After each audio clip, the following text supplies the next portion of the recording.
Dear students, আজি আমি দশম শ্ৰেণীৰ চেপ্টাৰ নাম্বাৰ 14 পৰিসংখ্যা চেপ্টাৰৰ অনুশীলনী 14.3 অংশখিনি কৰিম।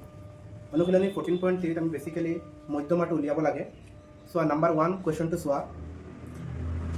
14.3 এটা অঞ্চলৰ 68 জন গ্ৰাহকে মাহেকত খৰচ কৰা বিদ্যুতৰ বাৰম্বাৰতা বিভাজন তলত দিয়া হ'ল।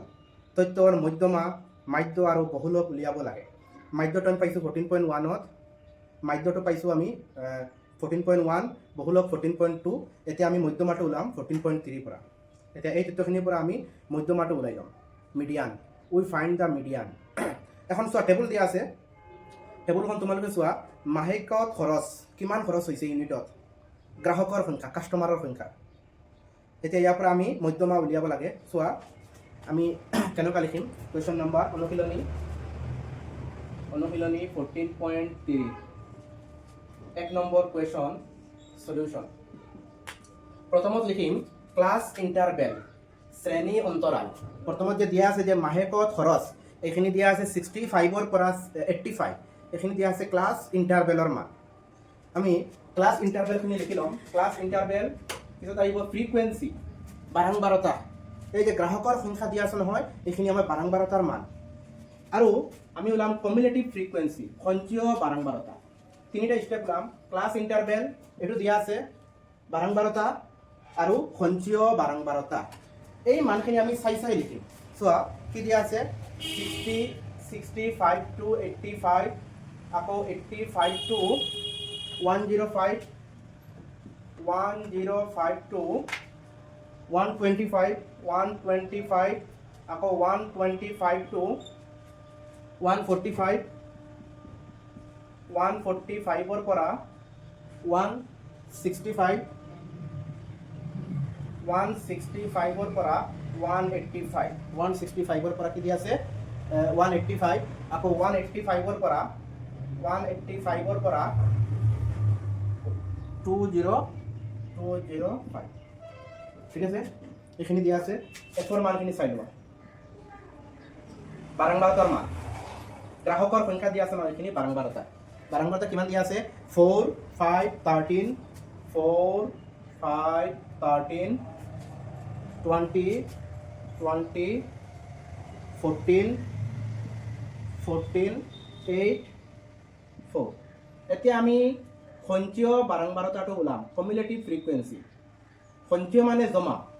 এতিয়া সঞ্চয়টো কেনেকৈ ওলাম চাই লোৱা। ইয়াত 4 আছে, ইয়াত 4 বহিব। প্ৰথমত যদি 4 থাকে 4 বহিব, 5 থাকিলে 5 বহিব, 6 থাকিলে 6 বহিব। যিহেতু আমাৰ ইয়াত 4 আছে, আমি ইয়াত 4 বহাই দিম। এতিয়া আমি 4ৰ লগত 5 যোগ কৰিম, প্লাছ কৰিম। 4 + 5 কিমান হ'ব 9, যোগ কৰিছোঁ। আকৌ 9ৰ লগত 13 যোগ কৰিম, কিমান হ'ব 9ৰ লগত 13, 22। 22ৰ লগত আকৌ 20 যোগ কৰিম, কিমান হ'ব 42। আকৌ 42ৰ লগত আকৌ 14 যোগ কৰিম, কিমান হ'ব 2 × 4 = 6, 4 × 1 = 5, 56। আকৌ 56ৰ লগত 8 যোগ কৰিম, সকলো প্লাছ কৰি আছোঁ। 64, 64ৰ লগত 4 যোগ কৰিম 68। ইয়াত ফাইনেলি আমাৰ ওলাইছে 68 ওলাইছে। ঠিক আছে, এতিয়া আমি কি কৰিম, বাৰম্বাৰতাৰ মানখিনি যোগ কৰিম, টোটেল ফ্ৰিকুৱেঞ্চি ওলাম। এতিয়া এইখিনি আমি প্লাছ কৰিম, প্লাছ কৰি পেলাই আমাৰ 68 হ'ব লাগিব। ঠিক আছে, এতিয়া প্লাছ কৰিম।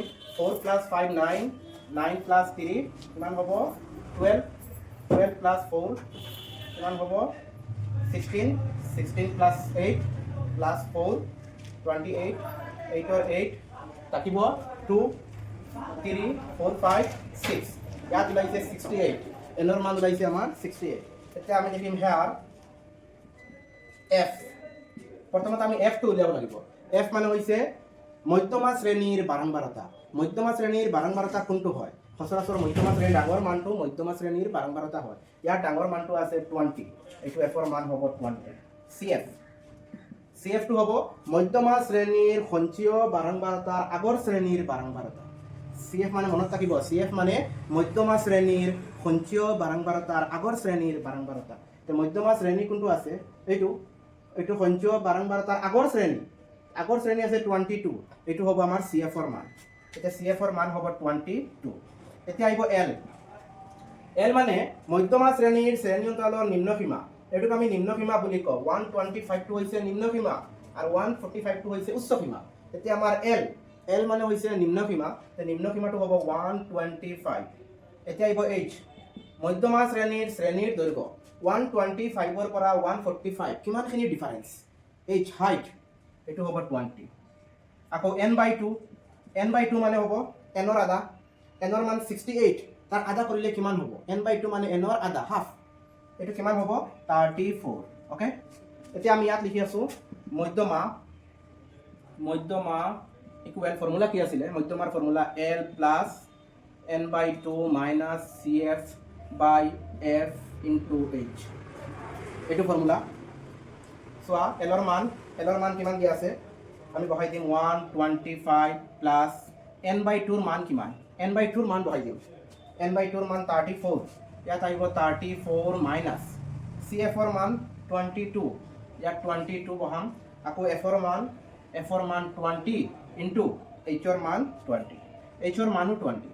ঠিক আছে, এতিয়া চোৱা 20 আৰু 20 কি হ'ব? কেঞ্চেল, থাকিব কিমান? 125 প্লাছ 34ৰ পৰা আমি 22 মাইনাছ কৰিম। 4ৰ পৰা 2 গ'লে 2, 3ৰ পৰা 2 গ'লে 1, কিমান হৈছে? 12। এতিয়া 12ৰ লগত আমি 125 যোগ কৰিম। 5 আৰু 2 7, 2 আৰু 1 3 আৰু 1ৰ 1, মধ্যমাৰ মান কি ওলাইছে?